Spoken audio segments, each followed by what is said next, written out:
What is up, guys? In this video, we're going to be talking about whether or not I think Fortnite is dying, because this has been a hot topic recently in the community, as it is like seemingly every other month or so. As always, if you guys do enjoy this video, find it helpful, informative, or interesting, remember to give it a like, subscribe if you like to see more, comment down below, what you think of the current state of Fortnite and whether or not you think the game is dying. Let's get right into it. So for starters, I do not think Fortnite is dying. Whether or not a game is dying, or, that discussion, I think, really depends on what people mean by a game is dying. Like, some people mean a game is dying because it's less popular than it once was, and then that would reach an inevitable point where, no one plays the game anymore because the player base is trending downward. So, like, if things aren't constant growth, then therefore a game is dying. And I think that is a very unrealistic way to look at things. I think games will naturally have, like, high and low points, and a game like Fortnite cannot continuously just one-up itself and compete with like 2018 Fortnite player count and interest, or even like the OG season we had at the end of 2023 interest. Like, that's just, those numbers were never going to stay the same, even if Epic did everything perfectly. In my opinion, a game is dying when it is progressing towards a point where it doesn't make sense for it to get support anymore in the near future. Like, there will be a point in time one day where, Fortnite Battle Royale isn't played anymore. I don't think that's happening anytime in the near future, but eventually that time will come, right? Like, everything will, get cycled out at some point or replaced at some point. But as I said, that's in the near future. I don't think that's anywhere within like the realm of being soon in Fortnite.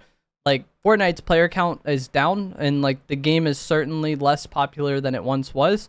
But I don't think it is near the point of being shut down even remotely, or, being close to the point where it doesn't make sense for Epic to continue to update and maintain the game. It's just that nowhere near that. It is still one of the most popular games on Earth. Like, point blank, end of like discussion.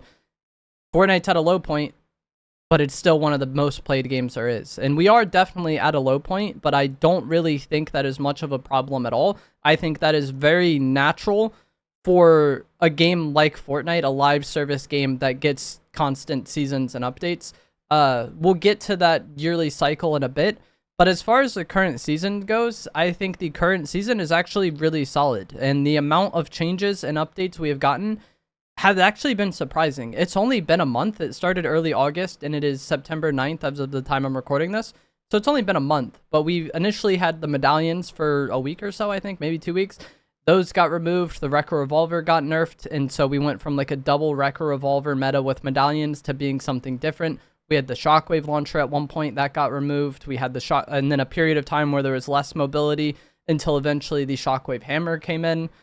We just had a weekend exclusive update where we had like the Hollow Twister and the Grapple Glove returning, which are like some fan favorite items.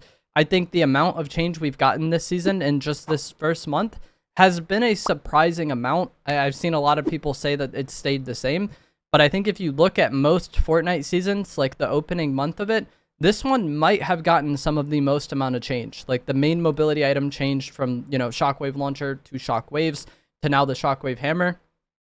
The medallions being removed was a huge shakeup for the game. Double Wrecker Revolver being patched was a huge shakeup for the game. The exotics we've had have been swapped out. I think it is very disingenuous to act like this season hasn't had any sort of changes or meta changes throughout the course of it. And we also had Utopia City getting destroyed. So I get that some people might not like this season, and if you think it's the worst season of all time, that's fine. But to act like it hasn't changed at all, I think is pretty unreasonable. And now we're going to get to the point where, like I said, Fortnite is a game with a yearly cycle at this point. From 2022 onward, so like Chapter 3 onward, we have had yearly Fortnite chapters. And my opinion on a yearly cycle like this is that the older a chapter is, the less interest players are going to have in it. And that means where we currently are in the calendar, September is pretty much always going to be a low point for Fortnite, because for the past few years, we've had a new chapter starting in December, and then even a month-long mini season in November. So chapters really run like December to October, or December to November, kind of, with that mini season, taking up November.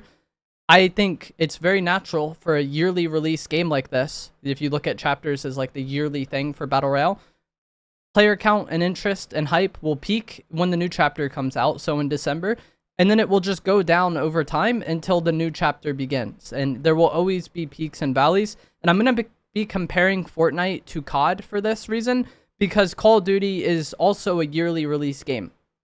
There's differences between the games. Sure, Fortnite's free, whatever.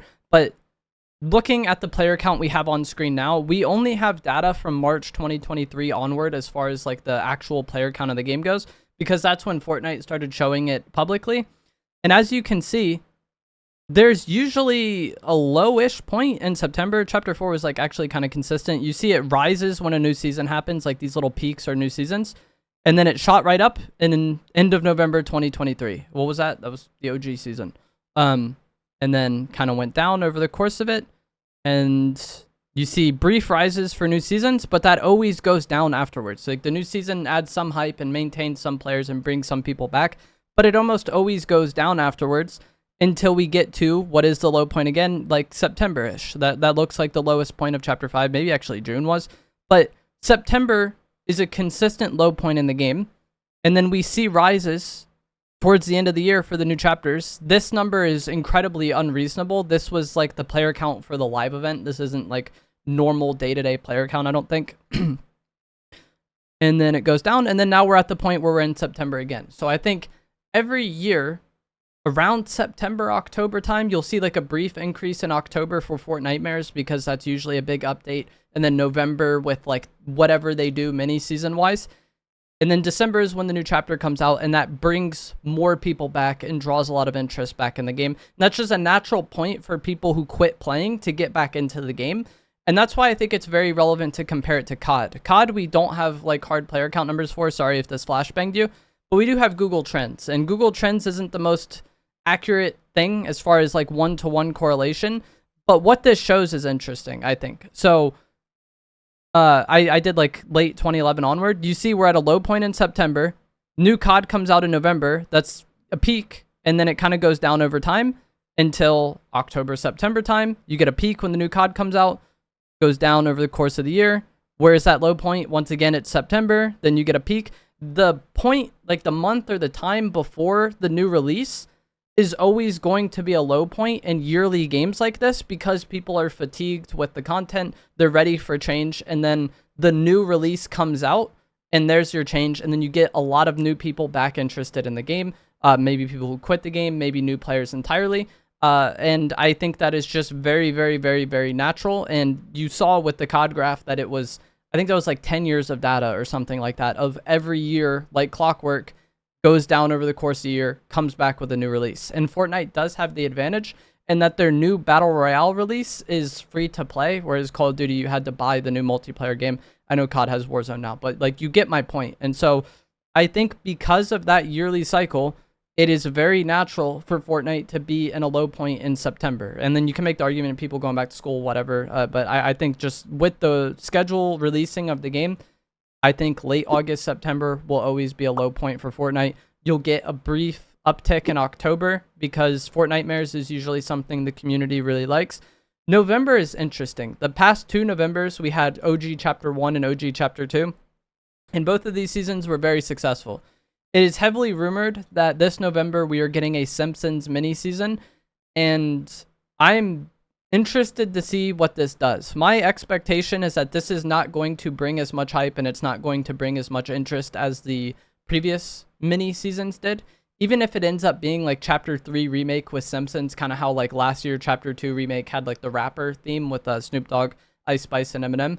I think even if they do that, Chapter 3 just, it wasn't long enough ago to draw the same hype that like Chapter 1 did. So I don't think this mini season will be as much of a hit as the previous 2, but I still think when Chapter 7 drops in December that we are going to see a, huge rise in interest in the game again.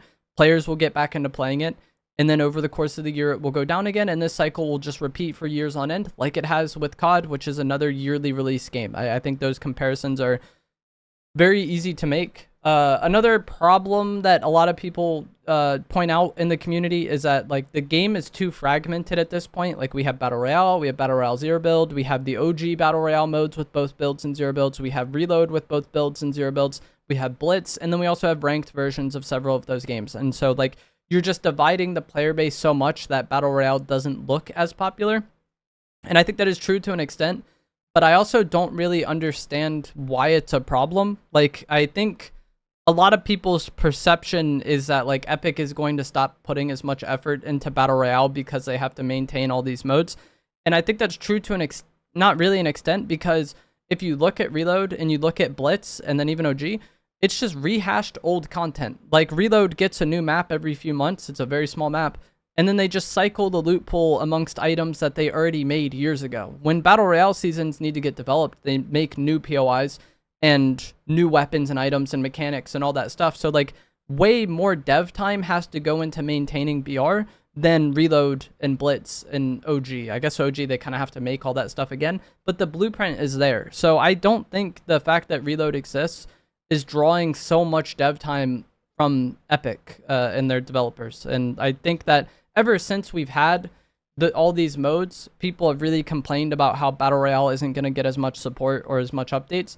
That started in kind of Chapter 5 with like the Metaverse modes, and I just don't think that was the case. I disliked Chapter 5. I was not a fan of that chapter, but the amount of updates we got throughout and like the flow of content throughout the course of the chapter, I think was really solid. It wasn't like we just had long periods of time where there was no updates or no content because Rocket Racing was getting stuff.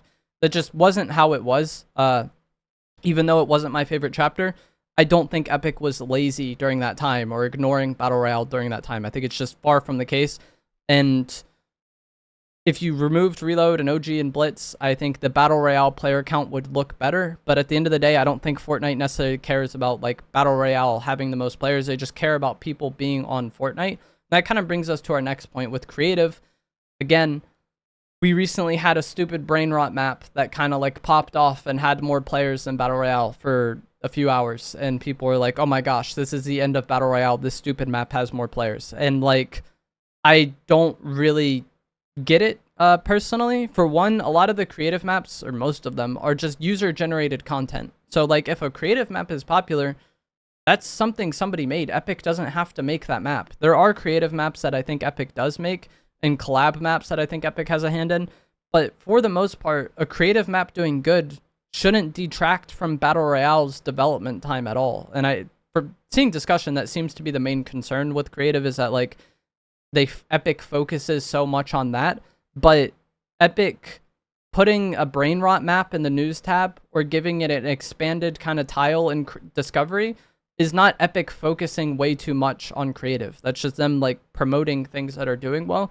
And I think a lot of times when we do see maps or things pop off like this, it's more of a fad than anything else, in the sense that like the popularity it gets and the hype it gets is very short-lived. And we've already seen that brain rot map. I don't know what the player count is currently, but I remember it was like doing incredibly well over a weekend. I think like 400,000 players at peak.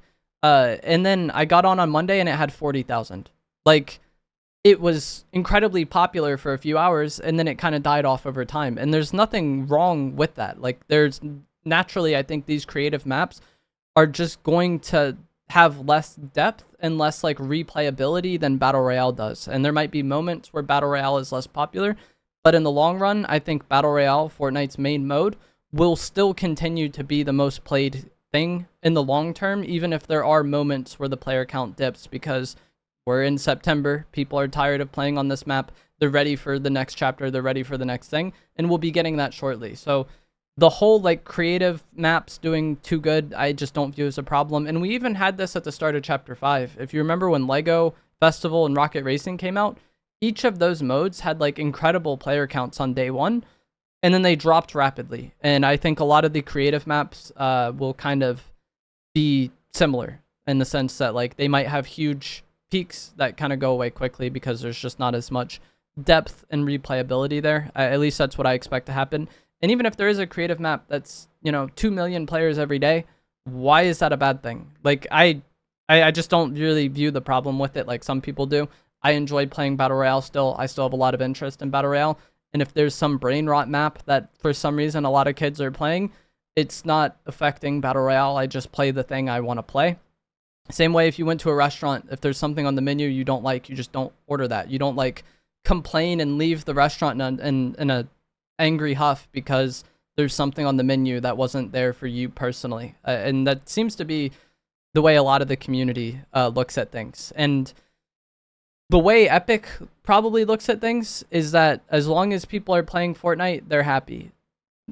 There will be a time where Battle Royale isn't the most played thing, but like as long as people are playing Fortnite, Fortnite isn't going anywhere. And even Battle Royale, while we're at a low point, I really don't think it is going anywhere anytime soon. But that is going to be it for this video. As always, if you guys did find this to be helpful, informative, or interesting, remember to give it a like, subscribe if you like some more. Let me know down in the comments below what you think of this, and I will see you guys in the next one. Thanks for watching.